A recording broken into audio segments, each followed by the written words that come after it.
Welcome to your favorite show. Let's speak English.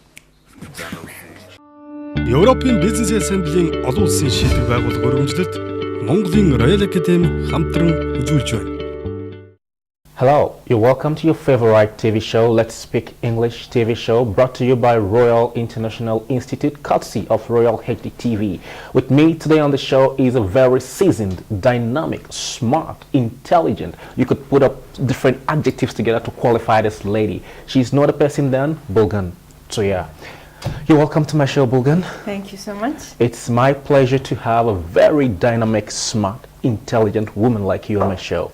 Actually, I've had different people, different calibers from different places, but I would say I was yet to have a woman that is as intelligent as you, and I'm very, very delighted to have you on my show. The pleasure is mine. I'm flattered, thank you. Oh, you're welcome. So first of all, I want to kick it off by asking, what is your academic background? Actually, my academic background is very, very diverse. I had the opportunity to do my high school in Australia, and I did my undergrad in China, my bachelor's degree. I also studied a year in Japan studying Japanese, and also I was teaching English at the same time, and I did my graduate degree at Yale University in the States. So as you can see, I have both the Asian studies and both also had the opportunity to study in the Western world in some of the best educational institutions. That's pretty much interesting. Now, I want to stay a little bit on Yale's. Yeah. You know, Yale's is not just a university you come by like that. It's kind of one of the best and one of the top universities in the world, not just in America. So how did you gain admission into Yale's? So when I was about to finish up my bachelor's degree, I also had the aspiration to go and study at one of the best institutions in the world for my graduate degree. I was actually, at first, I didn't have the courage to apply, and I thought, just like everybody else, I'm going to come back and work in Mongolia and then try to apply for a scholarship somewhere. And then actually my parents' friend, he encouraged me, and he said, look, your English is very good. You should be able to get into schools like Harvard and Yale. You should apply. At that time, we're talking about like 7 years ago, 8 years ago, so this is still quite some time ago. And actually not many people could even give me an advice as to how to apply to those schools. I remember going into the website and trying to figure out exactly what the process applies. Of course, I had to take the TOEFL exam. I had to take also GRE exam. TOEFL, in comparison to GRE, is very, very easy. For me, TOEFL was like, okay, I did it. And for GRE, it actually took me quite a lot of preparation. Okay. For those of you who don't know what a GRE exam is, actually, this is an exam that everybody takes, even native speakers take.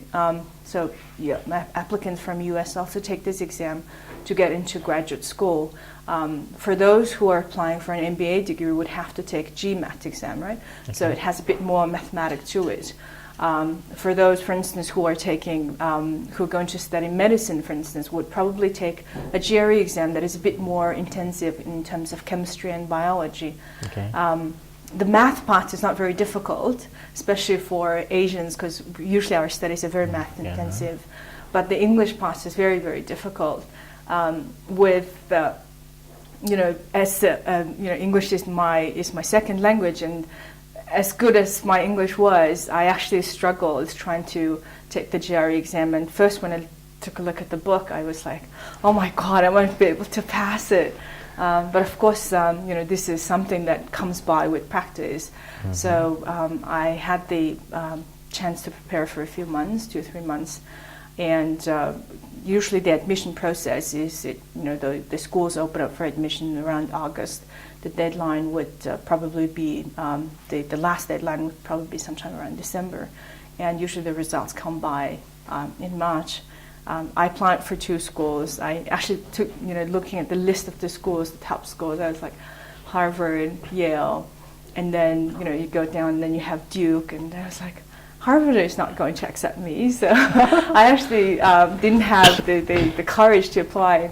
I said, okay, I'm going to dream and I'll apply for Yale, and I also applied for Duke. And fortunately, I got into both of the schools. So, knowing how good the reputation is, I decided to go to Yale. And I was very fortunate in a way. So you kind of wrote yourself off before the school wrote you off. I mean, about Harvard. Why didn't you give Harvard a shot? Come on, you're smart. I think you would have been able to do it. No, we're talking about a time that's, that not a lot of people could even dream of applying to these schools, right? So I really didn't think that I would have a shot. But now I actually tell people, people get into these schools and it's not the most difficult thing in the world. Of course, you have to meet certain requirements. Your academic background would have to be pretty good. You have to show not only that you're intellectually, academically good, but also that you are going to excel at whatever that you do in your life. So they will also look at things like what you do besides your school, whether you do social work, whether you work as teaching assistants, or the other things would also be taken into consideration as well. So for those now, especially the young people out there, I mean, now the opportunities are very wide. So I would say, go for it, apply for the biggest school that you can think of, and look at the name of the schools, the top 10 schools, and apply to all of them. Okay, so may I ask, what did you score for your TOEFL? Your TOEFL score, what was it? At that time, this was a paper-based TOEFL, right? So okay, PBT. we had 500, 600, and I had 650. Oh, that's pretty high. Yeah, so at that time, I don't know what that is now with the current TOEFL in comparison. Yeah, it changed a little bit. Yeah, it changed a little bit. But nevertheless, I mean, this is probably, top 90 or above score. So what I want to say is that the TOEFL would have to be so easy for you to be able to take GRE and GMAT exam.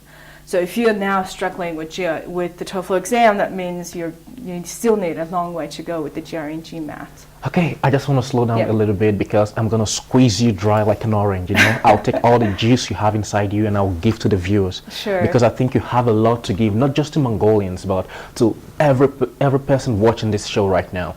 Let's talk about Yale's again. Mm-hmm. It's pretty much an expensive school. How did you pull it? How did you get through it? What I found is that I actually had the same idea. I was also offered a full scholarship to study in UK exactly the same time. And I was like, well, it's a very expensive school. How am I going to afford it? And we're talking about 7-8 years ago. So this is, $50,000, $60,000 and more. We're talking about a lot of money, even especially then. So I thought hard whether it's worth an investment. But especially schools like this, if you get into it and if you can provide that you're going to be able to do it academically and you're going to excel as an alumni of the school is much willing to actually to support you in your endeavor, and they are much more willing to provide you with financial support. My school, for instance, the school had a program and it's called a gateway loan. So actually what they do is they take a look at your financial needs and they even calculate it for you. So they'll say, for instance, I was married then and I had a small child, so they did all the numbers and they said, okay, so for a family of this size, to have, let's say, 2-bedroom place and to be able to support your family on the side, you're going to need this much. So they said, we're going to provide you the whole money. And this is without even the collateral. So people were actually very surprised. Even my parents, they were like, what? So they didn't ask for anything in return, right? But the school thinks that if you graduate our school, this is the money that you can easily make. And back then, it sounded like a lot of money. And I was even unsure whether I would be able to pay back the loan. But especially looking at how much people are making today, right? This is money that is payable, that you can earn in your lifetime. And once when you actually make the investment, it's worth every penny.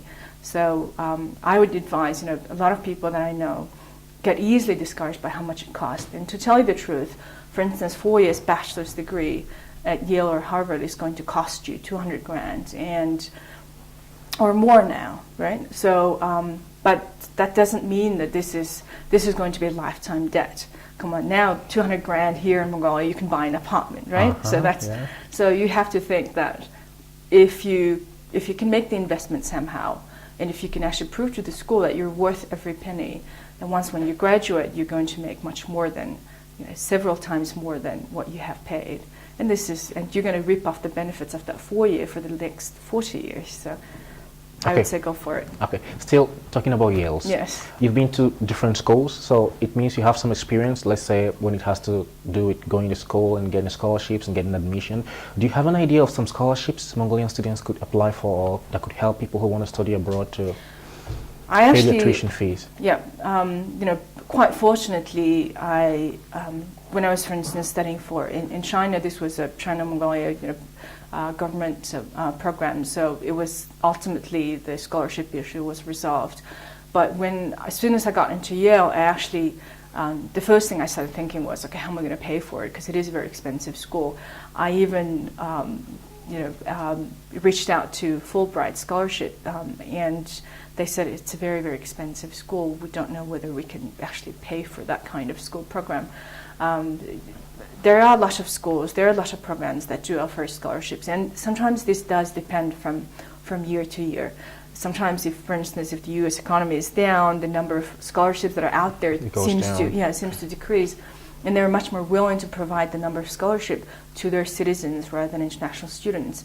But then, that being said, actually, what you will find is if you can first you apply for the school, right? It's almost like a year process. You have to get, you should probably have had already the TOEFL exam and the GRE exam, and you get your results probably sometime in March. And then usually most of the scholarships open up around August, probably up until December as well. So a lot of people, what they do is they defer their study for a year. Okay. And then with the admission letter, it gives you much more power to apply for the scholarships. Okay. Otherwise, for instance, I can't apply for a scholarship without having an admission letter, and unfortunately, they happen at the same time. Okay. So, my advice is, get the admission first. Get the admission first. And defer the admission. Yes, and then defer your admission for a year, and then apply for the scholarships. Smart one. Never heard that before from any of my guests. Okay. Still talking about schools, I want to ask you one dicey question. Do you think if you had studied in a different university that's not Yale's, would it have made any difference in your life? Like, this Yale's is big, then you have some other mushrooms university. Does it make any difference, like where you study? Especially now, it's really starting to make a difference. I mean, in the 1990s, the fact that you studied abroad just was sufficient enough, right? Yeah, because people didn't even understand the difference of Harvard and Hartford. Okay. Now it's starting to make a really big difference. As you can see now, a lot of the big companies, they have people who graduated out of very good schools, worked in some of the biggest institutions even abroad, and they value education. And the fact that you graduated out of some of the best schools in the world actually does mean a lot. Fortunately, for instance, for me, I having graduated out of Yale, people would be like, look at the CV and the work that I did, my work experience, my academic background, and they instantly would be much willing to interested to hire you. Exactly. So. It will open up a lot of doors for you. Otherwise, to explain, try to say, so my school is this and this and this, and I'm good at this and this and this. It's a different thing. Yeah. So you would advise students, if they want to get a school, they should make sure they get big school. Yes.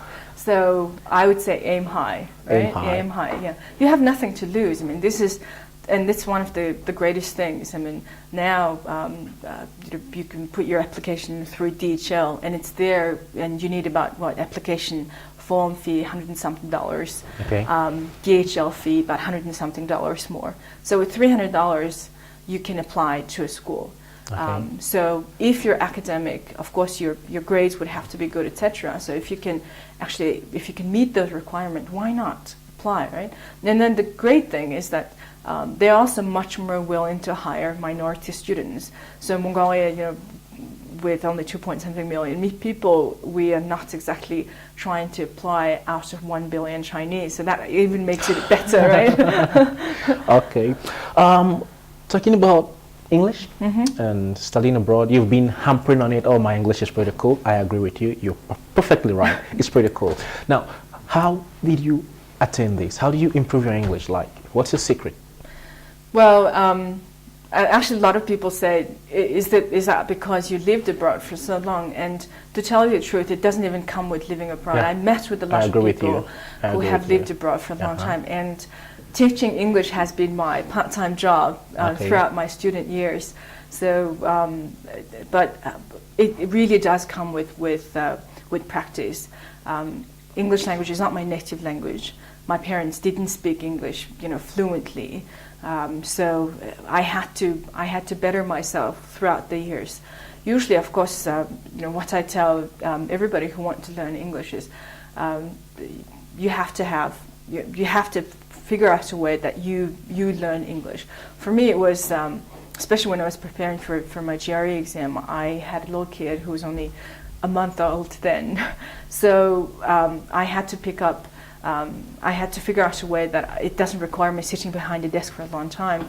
So I actually had a voice recorder, and I would record the new words, reading it out, and then what it says, the meaning, would have an example, would have a whole text. I would read it out, record it, and then have it with me, for instance, when I'm cooking, when I'm cleaning, when I'm walking. So that way I don't have to sit behind a desk all the time to be able to memorize all the words. What I find is that you have the capability to learn about 20 words a day, and that means like 600 words a month, right? But then of course you also forget probably about 20%, but that's still pretty good. Yeah. So, but the most important thing is, especially when you learn a new language, you have, and I also speak Chinese fluently, so it's quite difficult process. First, usually you learn to read quite well. Reading is the I guess the easiest skill that you pick up, and then afterwards you learn to listen, and then you learn to write, and then speaking comes last. Speaking is quite difficult, as you will find that now if your English is not that good, you'll be thinking in Mongolian, and then you'll be processing it in your head and then translating it into English, right? So what I find with a lot of students who want to learn English is, they think and then they try to find the right words and then put in the right grammar and they put in the right structure. So I can see that their mind is working so much, and their head, their eyes are rolling in their head. So my advice to you is memorize as much as you can. And by memorizing, I don't mean single words. I mean whole text. Word in context. Yeah, word in context. And it's so much easier for you to take out one word and put a different word. You have a whole sentence. When I started learning English, this is the early 1990s, there was actually nothing then. There wasn't even an English-Mongolian dictionary. So I had to look up English word, and then it would be Russian, and then from Russian to Mongolian. So this was a very lengthy process. And at that time, the only English textbook that was available was something called Contact English, and that was about it. It's a very old book that doesn't have any many pictures at all. But now, you have all the information. You have access to everything through internet. You have all these books, and there's a lot of English lessons also on YouTube. There are so many English channels that you can also watch on TV. So when people say, I can't learn English, I'm having trouble, I actually think it's a bit spoiled. Yeah, it's laziness. Okay, you said English is not your native language, No. right? I completely disagree with you, because if I should just shut my eyes, I'll kind of imagine me speaking with a native speaker, because you're just too good with it. So I completely want to say that you are a native speaker, because you speak pretty well. Well, I guess I probably use English more than Mongolian. Really? Sometimes. How is that usually possible? At work, up until quite recently, I used to work for an international organization. So throughout work, I would use English, and because having done most of my education also in English speaking through English speaking programs, it has almost become my second nature. Now, fortunately, for instance, I don't have to think in Mongolian to translate into English. Sometimes, especially if I'm speaking in 3 languages, it does become a little bit difficult. Because I have to change my thinking process instantly from one to the other.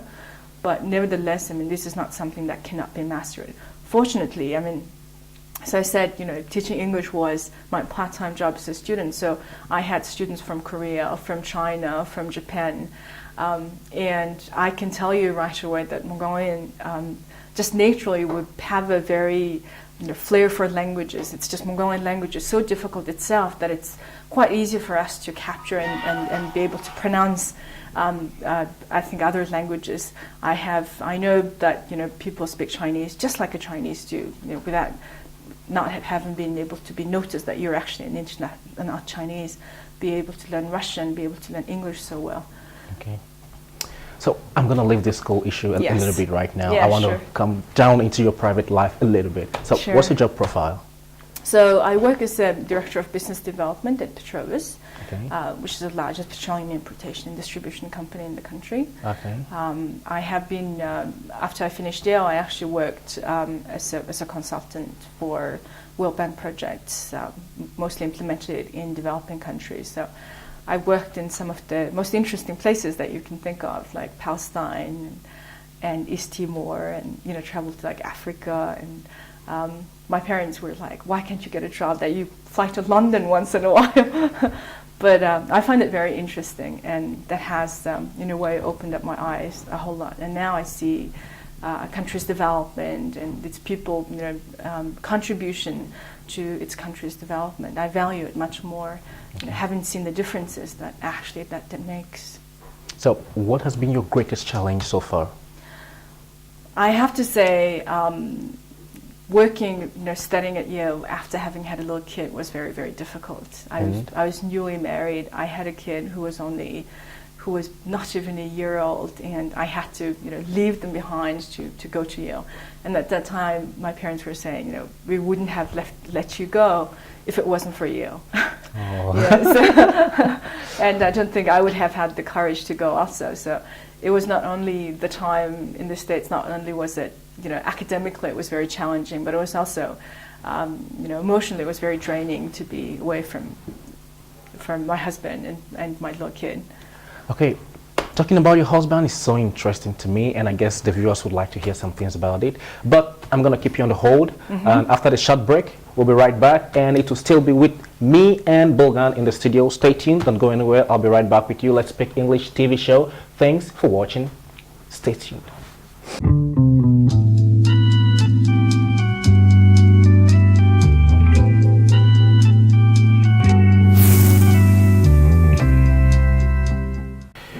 You're welcome back to your favorite TV show, Let's Speak English TV show, brought to you by Royal HD TV, courtesy Royal International Institute. With me in the studio is still Bulgan, the very intellectual lady. Thank you very much for being with me on the show. Welcome back. Thank you. After the short break. So right now I'm going to delve into family issues. Yeah. I presume you're married, right? Yes. Okay, and for how long have you been married? 7-8 years now. Any divorce? Like, have you been divorced before? No. So we met in Tokyo when we were both students. Oh, really? Yeah. So, but I mean, with all the traveling and with all the study that we had to do, we were apart for about 4.5 years. So this was actually a very, in a way, very difficult relationship. But at the same time, we both had things that we wanted to do in our life, and we met pretty young, so we wanted to be, I guess, in a way, ready for family life. And now, when we look back, now I'm in my early 30s, so my 20s. Now, when we look back, we're like, God, we did so much, But that's the great thing is now we can just sit back and relax a little bit, right? Wow, that's cool. It's either you're a very smart woman or your husband is a cool-headed guy and he's also smart, because it's kind of difficult to keep a woman like you at a place. You know what I mean? The smartness kind of is all over the place. Okay, that's interesting. How do you handle your rigorous schedule plus family? No, it's difficult, and it's not easy for all women, even those who are staying at home, right? We all have obligations that we have to meet as a mother. So fortunately, I mean, this is also very Asian culture. My parents and my husband's parents help out a lot with the kids.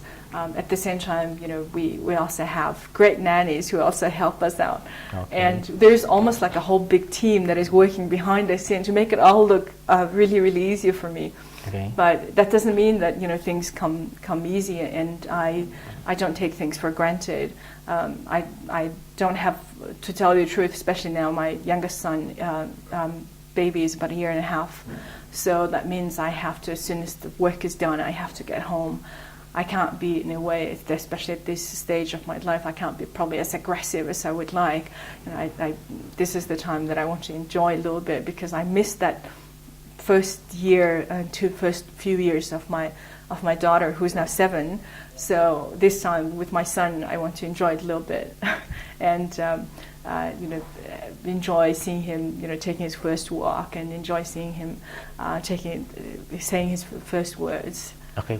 You keep talking about your daughter, your son, your kids. What about your husband? What is it like to be a mom and to be a wife? They are two different roles. How do you cope with both roles? I mean, your husband, where does he come in? Yeah, no, of course, you know, this is a very Asian culture, right? So even though I think what some of the great things about communist system is that it has very, in a way, strengthened women and their roles and positions in the society, but at the same time we still come back to the whole, you know, Mongolian culture, which is on bigger decisions we still lean to our husband, and, you know, would like to hear their opinion first. And I think no matter what, I mean, you know, people sometimes would assume that, okay, so how is your husband's education? What does he do? And of course, he would have to be equally educated or even better educated to be in this relationship together. My husband has his bachelor's and master's from the States. He from Japan, and he lived, you know, both in Japan and also in Australia. He speaks English and Japanese also fluently. And that makes things a lot easier for us. And so we understand each other's issues and each other's aspirations. When we both finished school, we both had great job offers to work abroad, for him in Japan and for me also in the States and somewhere else. And we both aspire to come to Mongolia to be part of the whole development. Okay. So now when I work hard and when I want to do, you know, social work, etc., he understands the reason why. I mean, if I wanted to just lay back and enjoy, I could have probably laid back and enjoyed in the States where I have a swimming pool, right? So now we're actually trying to be, you know, to do as much as we can. Besides, we think, you know, having a family is just one part, and we both are happy with our jobs, and we both are happy to be socially involved. Okay. Yeah. So, with all your rigorous schedule, you still have time for husband and kids? Oh yeah, definitely. So the weekends are much more allocated actually to the family, and we still, you know, have all the family issues, like trying to take the kid to school in the morning, making breakfast, and so that still would have to be the norm. And I still think, you know, this is it's a small time in your life that kids need you so much in their life. And in a few years' time, my daughter is going to be a teenager, and she will probably not need me as much, and would probably be, you know, enjoying the time with her friends rather than me. Mm-hmm. So I want to be there for the kids and also for my husband, and that we enjoy this little bit of a time. Because now when I look back, I mean, you know, my parents, for instance, we have all grown up. We don't live with our parents anymore. Yeah. Even if they say, you know, we have a room for you, please come with your kids, we would still prefer to be home, right? So yeah, so this is a great time, and we're fortunately having, in a way, because we have all both finished school, and because we're both in a mid-career kind of stage, in a way that gives us a bit of a breathing space. Okay. Yeah. Otherwise, if we were both starting our life and starting our career, and we have 2 kids, and we would probably work very long hours. We would probably not even be financially that independent. And fortunately, the education, fortunately also the work experience, etc., has provided us such, and the parents have been there throughout the beginning stage, and now so things have definitely become a lot easier. Okay, you're the Vice President of Mongolian Social Democratic Union. I want to shift a little bit to that area right now. Yeah. So what's this union all about? It kind of sounds strange to me, Yeah, actually. yeah. No, so one of the things that I have been involved since I got back is because, back when I was a student, I used to be involved with a lot of educational aspects, like teaching English and then working in middle schools and secondary schools. Also, it's more of a part-time type of position. But I also wanted to be involved with Mongolian education and try to, if not become a full-time teacher, but try to instill the idea that that education is important and you can go and reach out even further than we did, because we're actually now, when you look back, we're from the time that it was not that easy for everybody. Mm-hmm. So I started doing kind of like a part-time teaching for high schools and some universities, and ultimately got involved with the Mongolian Social Democratic Youth Union. So it's actually the youth arm of the Mongolian People's Party. A lot of people do ask me, like, why are you involved into politics? And I actually didn't have a lot of interest back then, and I actually thought it was a lot of work, and I don't see the reason why. But at the same time, I mean, the youth in Mongolia would have to be active. They have to be strong for the country to develop. We're a very, very young country, actually. We have almost 70% of the population under 35. Okay. Very young? Or very young. Very small? Very young. So, yes, we're a small country young? and also a very young country. So, I have, as I said, I did my high school in Australia. And I know that in the Western world, the reason also that the countries are so developed is because also people are very active. That's both young people and also middle-aged and even elder people are very, very active in their society. We have things like neighborhood watch, right? So everybody is ensuring that their neighborhood is safe. They're ensuring that their society is safe. They're ensuring that their politicians are not corrupt. Okay. So I see that probably Mongolian youth are lacking that. I think that aspiration, right? Enthusiasm to do it. Enthusiasm to be part of the society and part of the development. In a way, I think people want to, in a way, sit back and relax, or sit back and take whatever is thrown at them, and then afterwards actually complain how bad it is. And having the Western, I guess, in a way, thinking is, no, you be part of the change. You don't go with the wind, right? You change the course of the wind, right? Yeah. So in a way, I joined the youth union to be part of the whole training course in the international relations. So now I'm in charge of the international relations, work as the vice president. Okay, I'm almost running out of time, but briefly, tell me, what has your union done for Mongolian students? We're actually a pretty big organization. We have a lot of outreach, especially in the rural areas. And we have much stronger operations, I think, probably in the countryside than we do in the center of UB. Okay. And why central is that? UB. The young people in the countryside, they need, they need much more than what is available for them in their life. Actually, UB, there's so many things happening at the same time, right? Okay. So not just the Mongolian Social Democratic Youth Union, but there are other also youth organizations, etc. But we have. Every year we have a number of programs that are happening around Mongolia. Something like Autumn Academy, we have a Spring Academy, we also have regional academies, and we invite young people from all over the country, from every SUM, from every AMUG. They get together, they go through a training, and sometimes we have international organizations who sponsor and who also assist us with putting together the training program for the young people to be able to make a presentation, to write a business plan, to assist out in community works. And actually these are the young people in the end who become the driving force of that little community, and I think that is very, very important. In UB, I think a lot of the young people, they take these things for granted. They don't sometimes think this is that important. But then what I notice is, I mean, I also work for one of the biggest employers in the country, right? So I go to interviews with a lot of young people, and I see exactly the reason why they need it. They need the confidence to go to a job interview and say the right things, wear the right clothes, and be able to fill out the job application, be able to use some of the, equipments and that are in the office, and things like that are missing. Unfortunately, I think some of the young people in UB, they're in a way too scared to say out and to go out and say, I need those things. The people in the countries that are much more willing to learn, and this also something like let's say an academy that has 300 students or 100 students from all over the country. It gives them the opportunity to communicate. It gives them the opportunity to learn new things, and also open their eyes to say, oh, so this is what's happening, in this region, and this is what's happening in the world. So I think what we aspire to do is, in a way, to unite also the young people, and also at the same time to strengthen their position in their society, and also in the political world of Mongolia.